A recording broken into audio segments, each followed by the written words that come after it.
नमस्कार प्रिय दर्शकों, मैं आचार्य आशीष हेमवाल आपके चैनल एस्ट्रो काल गणना में आपका बहुत बहुत स्वागत करता हूं। आज मैं अत्यंत महत्वपूर्ण विषय लेके आया हूं। इस विषय को लेकर के आपके मन में भी जिज्ञासा रहेगी। जब भी कोई ज्योतिषाचार्य या कोई पंडित जी आपकी कुंडली का अध्ययन करेंगे तो आपके सामने वो इस बात को कहेंगे कि आपकी जन्म कुंडली में काल सर्प योग बना हुआ है, और हर तीसरे व्यक्ति की कुंडली में काल सर्प योग बना रहता है। तो इस विषय पर मैं आज चर्चा करने वाला हूं कि काल सर्प योग का निर्माण होता कैसे है, और द्वादश भाव में, प्रथम भाव में, द्वितीय भाव में, तृतीय भाव में, चतुर्थ में, पंचम में, षष्ठम में, सप्तम में, अष्टम में, नवम में, दशम में, एकादश में, द्वादश भाव में ये किन किन नामों से जाना जाता है। मुख्यतः काल सर्पयोग 12 प्रकार के होते हैं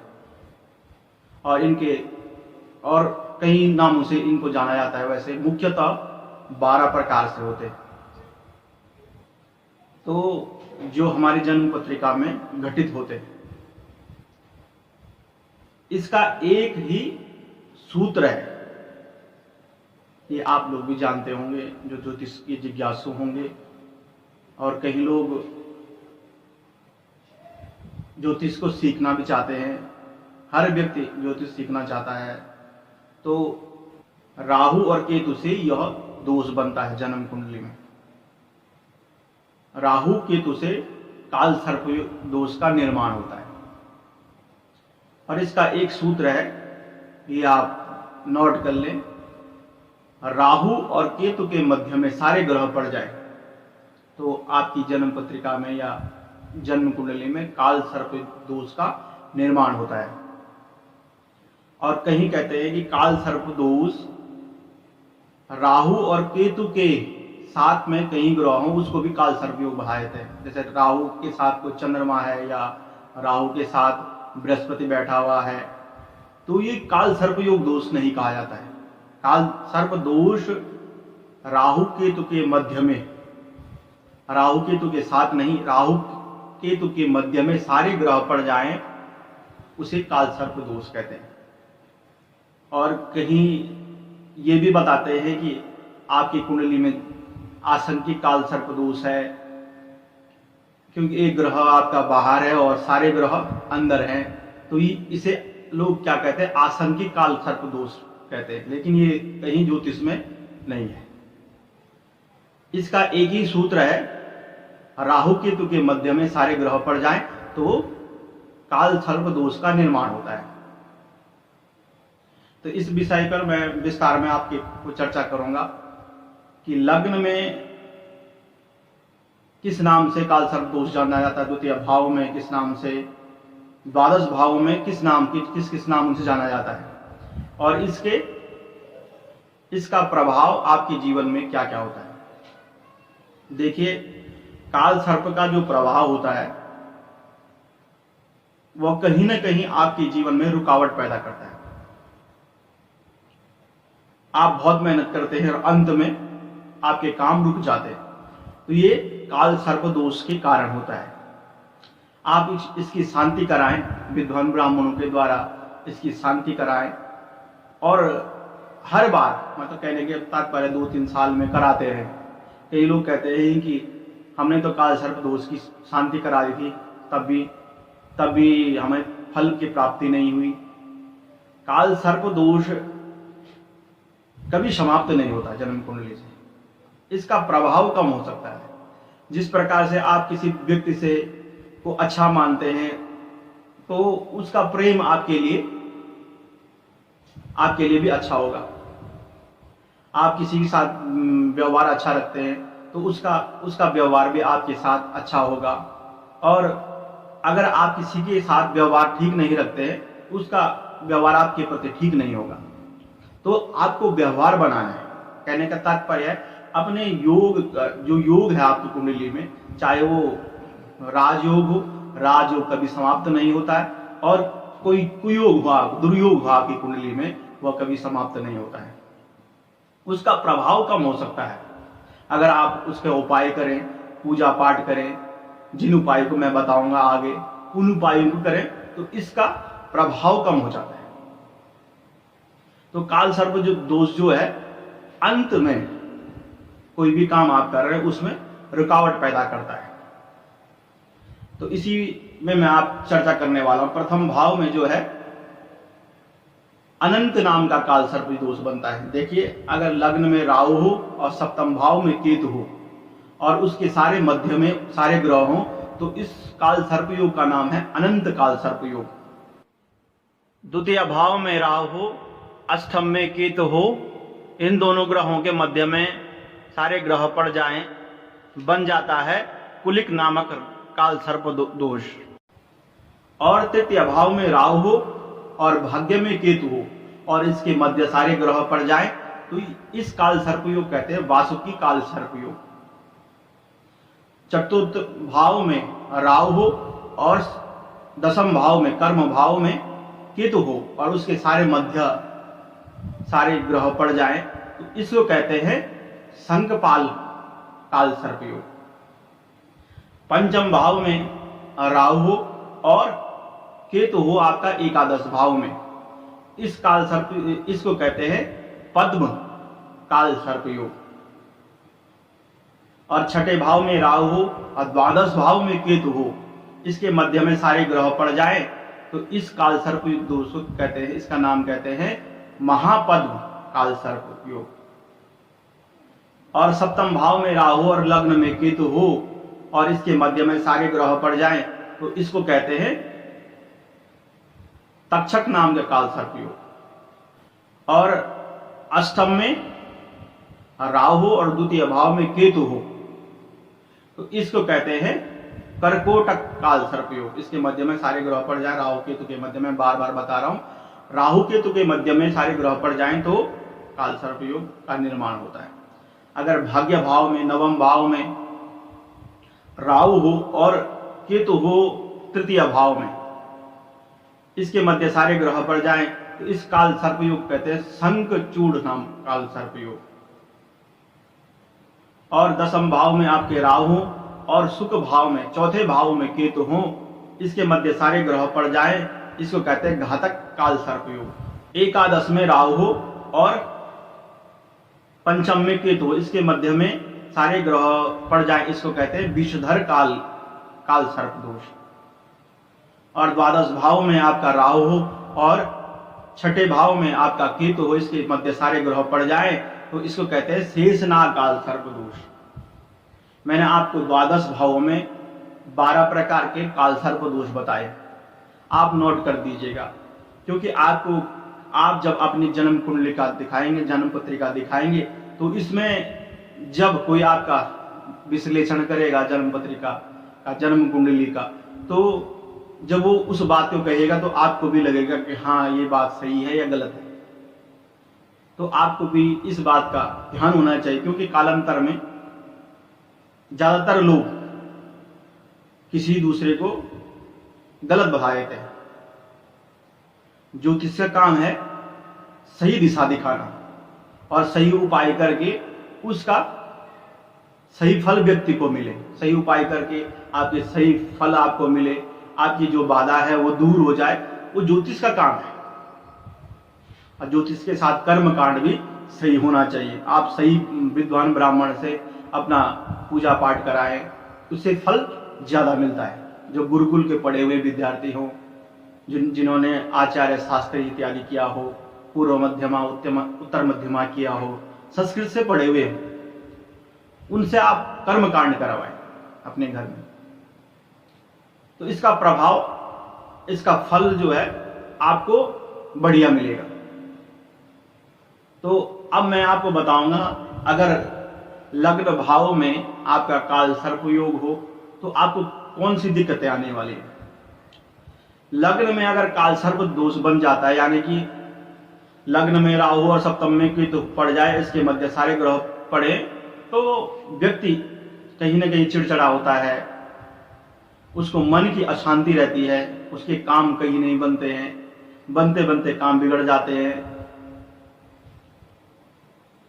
और वाणी का भी कहीं न कहीं उसके वाणी में थोड़ी दिक्कत रहती है। कहने का तात्पर्य है अंदर से व्यक्ति क्या कहता है, कुछ और सोच रहा रहता है और बाहर कुछ और बोलता है।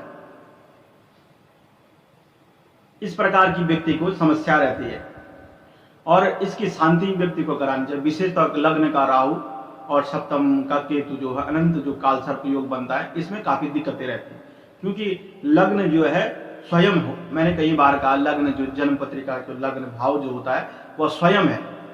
तो स्वयं के ही ऊपर अगर काल सर्प दोष बन जाए तो वो सारी दिक्कतें व्यक्ति को आएगी, क्योंकि वह सोच सही नहीं पाएगा, सही दिशा निर्देश उसको नहीं मिल पाएगा, तो वह हमेशा कहीं न कहीं असफल रहेगा। द्वितीय भाव में राहु हो और अष्टम में केतु हो, इसमें व्यक्ति क्या होता है, कुल में उसकी दिक्कत रहती है, परिवार में दिक्कत रहती है, तनाव रहता है परिवार के अंदर। और ये क्या कहीं ना कहीं वाणी का भाव भी होता है। व्यक्ति अपने चरित्र से ऐसे कृत्य करता है जिससे कुल में दिक्कतें आती है। और उसे काम को लेकर के, धन को लेकर के, धन का सही सदुपयोग न होना, धन कहीं ना कहीं व्यक्ति के पास न टिकना, कुल में हमेशा कुछ न कुछ दिक्कतें आना, ये काल सर्प दोष, द्वितीय भाव का जो काल सर्प दोष होता है, तो ये प्रॉब्लम व्यक्ति के जीवन में आती है। अगर वह शांति कराए, अच्छी तरह उसकी पूजा करे तो लाभ उसको मिलेगा। तृतीय भाव का जो काल सर्प योग दोष होता है वो भाइयों के लिए खराब होता है। जो वो मेहनत करता है, जो परिश्रम करता है, उसका फल उसको बढ़िया मिलता है। जैसे वैसे तो जो तृतीय भाव का राहु लाभदायक रहता है कुंडली में। अगर आप किसी ज्योतिषाचार्य को जन्म पत्रिका कुंडली दिखाते हैं तो तृतीय भाव का जो कुंडली में राहु होता है वो बढ़िया माना जाता है। लेकिन अगर वो काल सर्प दोष में वो योग बना हुआ है, उसके मध्य सारे ग्रह हैं, तो कहीं ना कहीं आपका जो योग है, अच्छा योग है, वो दुर्योग में बदल जाएगा। जो आपकी मेहनत है, जिस प्रकार से आप कहीं ना कहीं से जुगाड़ करके धन इकट्ठा कर लेते हैं, वो कहीं ना कहीं फंसने का योग बन जाता है। आपके भाइयों के साथ सही नहीं बनेगी, छोटे भाई के साथ सही नहीं बनेगी, आपका जो परिश्रम है वो आपके लिए फायदेमंद नहीं होगा। तो इसकी शांति करने से आपको लाभ मिलेगा। चतुर्थ भाव में जो काल सर्प दोष बनता है वो माता के लिए दिक्कत करता है, सुख के लिए दिक्कत करता है, भूमि भवन वाहन के लिए दिक्कत करता है। आपको कुछ प्रॉपर्टी कहीं खरीदी हो वो फंस जाए, या आपने कोई वाहन लिया हो, आपको वफा ना दे रहा हो, एक्सीडेंट ज्यादा हो रहा हो, तो ये चतुर्थ भाव में बनने वाले काल सर्प दोष से होता है। जो पंचम भाव में जो काल सर्प दोष बनता है पद्म, अगर राहु वहां बैठ जाए और एकादश में केतु बैठ जाए तो क्या होता है, संतान में दिक्कत रहती है, विद्या अध्ययन नहीं कर पाता है। एक प्रकार का विद्या अध्ययन तो कर तो लेता है और जोड़ तोड़ कर लेता है, देखिए जुगाड़ करता है, लेकिन उसको दिक्कतें आती उस चीज में। भावनाएं उसके अंदर ऐसे उटपटांग भावनाएं आती हैं व्यक्ति के अंदर, अच्छी भावनाएं व्यक्ति के अंदर नहीं आती है, और वो कभी भी अच्छे कामों पे नहीं लग पाता उसका मन। जैसे कि पंचम भाव में ये काल सर्प दोष बनता है। आपके छठे भाव में राहु हो और द्वादश भाव में केतु हो तो महापद्म नामक काल सर्प दोष बनता है। इसमें क्या होता है कि आप कहीं ना कहीं उलझनों में फंस जाते हैं। शत्रु भय, वैसे तो छठे भाव का जो राहु है वो शत्रु भय से मुक्ति दिलाता है, लेकिन जब काल सर्प दोष बन जाएगा तो कहीं ना कहीं आप किसी न किसी लफड़े में फंस सकते हैं और कोर्ट कचहरी का योग बन जाता है। छठे भाव में काल सर्प दोष की शांति करनी चाहिए और शांति करके आपको इसका प्रभाव कम हो जाएगा। सप्तम भाव का जो काल सर्प दोष है वो तक्षक नाम का काल सर्प दोष बनता है। सप्तम भाव में राहु और लग्न में केतु हो तो दाम्पत्य जीवन में दिक्कतें रहती है, दाम्पत्य में तनाव रहता है, तलाक की नौबतें आ जाती हैं। व्यक्ति को व्यापार रोजगार में दिक्कतें रहती हैं। अगर सप्तम भाव में काल सर्प दोष बन जाए किसी भाव में भी अगर काल सर्प दोष बनता है तो आपको उसकी शांति करानी चाहिए। शांति करके लाभ मिलता है, उसका प्रभाव कम होता है और आपको आपके उसका जो दुष्प्रभाव है दूर हो जाता है और आपको लाभ मिलने लग जाता है। जो आपके जिन कामों में आपको दिक्कतें आ रही हैं वह काम आपके बनने लग जाते हैं। अष्टम भाव में जो काल सर्प दोष बनता है, कर्कोटक नाम का काल सर्प दोष, राहु अष्टम भाव में और केतु द्वितीय भाव में। देखिए द्वितीय भाव को केतु को बढ़िया माना जाता है, लेकिन जब काल सर्प दोष बन जाता है तो यह प्रभाव व्यक्ति के लिए दिक्कतें करता है। व्यक्ति को तंत्र मंत्र में फंसाता है कि आपके ऊपर ये लग गया, आपको किसी बाधाओं में फंसा देगा, आप रोग से ग्रसित रहेंगे। अगर काल सर्प जो अष्टम भाव में बन जाता है आप सही निर्णय नहीं ले पाएंगे, तो इसकी शांति आपको करनी चाहिए। अगर भाग्य भाव में राहु हो और तृतीय भाव में केतु हो तो शंखचूड़ नाम का काल सर्प दोष बन जाता है। भाग्य में दिक्कतें आती हैं, आप जो धर्म कार्य करते हैं उसमें दिक्कतें आती हैं और धर्म कार्य आप पे नहीं लगता है। कहने का तात्पर्य है अगर आप सही तरह से काल सर्प दोष का उपाय करेंगे तो भाग्य में आपकी उन्नति होगी। देखिए भाग्य का फल भरपूर आपको मिलेगा। और अगर काल सर्प योग कर्म भाव यानी कि दशम भाव में बन जाता है तो आपको पिता के स्वास्थ्य में दिक्कतें रहती हैं। जो कर्म आप करते हैं, जो व्यवसाय आप करते हैं, जिस क्षेत्र में आप कर्म करते हैं उस कर्म में आपको दिक्कत आ जाती है। लास्ट मोमेंट में आपका रिजल्ट जो है सही नहीं आता है। अगर कर्म में ही काल सर्प दोष बन जाए तो आदमी को कहीं ना कहीं उसको दिक्कतें रहती हैं, इसकी भी शांति करवानी चाहिए। और एकादश भाव में जो काल सर्प योग बनता है, विषधर नाम काल सर्प योग, वैसे तो एकादश भाव में राहु अच्छा फल देता है। देखिए तृतीय भाव का राहु अच्छा फल देता है, षष्ठम भाव का और एकादश भाव का राहु अच्छा फल देता है, लेकिन काल सर्प दोष बनने से फल में कहीं ना कहीं कमी आती है। देखिए जिस भाव में अच्छा फल मिले अगर आप उसकी शांति कराएं तो आपको और अच्छा उसका फल मिलेगा। वो आपके काम जो रुक रहे हैं वो बनने लग जाएंगे। तो एकादश भाव में राहु जब काल सर्प दोष बनाता विषधर, तो व्यक्ति की क्या होता है कि रोजगार में नौकरी जो करता है वहाँ जब वो बार बार कहीं नौकरी के लिए अप्लाई करता है और लास्ट मोमेंट पे उसकी वो बाहर कर दिया जाता है। कहने का तात्पर्य 99% वो पास हो चुका है और 1% में रह जाता है। और लगने के बाद व्यवसाय में लगने के बाद नौकरी इत्यादि आय उसके बाद होने के बावजूद भी उसका फल अच्छा नहीं मिल पाता। कहने का तात्पर्य है अगर लगने के बाद भी उसको दिक्कतें रहती हैं। अगर आपको नौकरी मिली हुई है तो वहाँ कुछ ना कुछ उलझने रहेंगी। तो इसके लिए आपको इसकी शांति करानी चाहिए, क्योंकि एकादश का राहु जो होता है लाभदायक होता है। अगर आप उसकी शांति कराए वो आपको अच्छा फल देगा। द्वादश भाव में जब काल सर्प दोष बनता है, शेषनाग नाम का काल सर्प दोष बनता है, तो वह आपको कोर्ट कचहरी इत्यादि में फंसा देता है। आपको सुख नहीं मिलना, शयन सुख न मिलना, आपको विदेश में रह रहे हैं तो वहाँ आपको किसी प्रकार की दिक्कतें हो जाना और उलझनों में आदमी कहीं ना कहीं फंसा रहता है। तो द्वादश भाव में मैंने बताया काल सर्प दोष कैसे बनता है और किस नामों से वह जाना जाता है। देखिए आसंख्यिक जो काल सर्प योग लोग बताते हैं वह नहीं होता है, ठीक है। और राहु और केतु के साथ कोई ग्रह बैठ जाए तब भी काल सर्प दोष नहीं बनता है। अब मैं बताने जा रहा हूँ उपाय। देखिए गणेश भगवान की उपासना करें, गणपति अथर्वशीर्ष का पाठ करें नित्य। जिनकी जन्म पत्रिका में काल सर्प दोष है उनको गणपति भगवान की उपासना करनी चाहिए, गणपति अथर्वशीर्ष का पाठ करना चाहिए, गणेश जी के द्वादश नामों का पाठ करना चाहिए और गायों की सेवा करनी चाहिए, गौ माता की सेवा करनी चाहिए। और भगवान शंकर की सोमवार के दिन भगवान शंकर को जलाभिषेक, दुग्धाभिषेक, रुद्राभिषेक अपना घर में पाठ कराएं और नाग नागिन बना करके मंदिर में या जहाँ भी आप तीर्थ स्थान में कराएं उसकी शांति करानी चाहिए। तीर्थ स्थान में जा करके काल सर्प दोष की शांति कराएं, नाग नागिन बनवा करके उसकी शांति करानी चाहिए। अभिषेक इत्यादि कराना चाहिए विद्वान ब्राह्मणों के द्वारा, जब तब करा करके भी आप उसकी शांति करा सकते हैं। तब तक के लिए मुझे अनुमति दीजिए। नमस्कार, जय माता दी।